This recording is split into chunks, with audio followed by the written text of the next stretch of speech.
Literal na purple is life para sa isang babae na hindi lang suot-suot ang violet, pati handa sa kanyang birthday party gaya ng adobo ay purple overload. Pusuan na yan sa report ni Jonathan Anda. Ang parting ito malala sa lila, as in over sa purple ang people. Ang pasimuno, itong si Marilyn aka Madam Violet.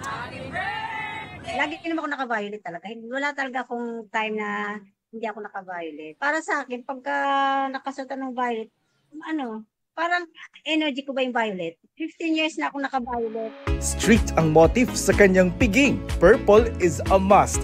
Pati mga bisita ang kukulit sa violet. Ang kanyang mga gazumba, game sa paandar niyang tema. Hanggang sa mga handa, lahat ay lila. Mula sa kanin, pansit at maging ang adobo. Paano kamo naging purple ang adobo? Hindi toyo ang ginamit kundi patis at tinimplahan ng purple food coloring.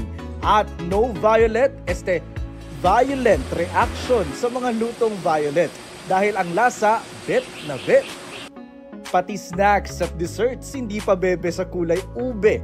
Hindi naman halatang favorite color ni Marilyn ang purple at sa edad na 59 siya'y feeling youthful.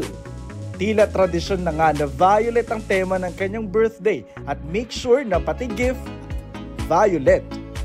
Lalo't maging ang bahay at gamit niya, puro purple ang mga kulay. At sabi lang nila, pag nagsuot ng violet, medyo bumabata. Siyempre, proud ako nun. ang wish niya sa birthday, Maging healthy, at saka yung mga anak ko, walang mga problema, saya na ako. At saka, siyempre, magdadagdag pa ako ng mga violet. Jonathan Andal nagbabalita para sa GMA Integrated News. Huwag magpahuli sa mga balitang dapat niyong malaman. Mag-subscribe na sa GMA Integrated News sa YouTube.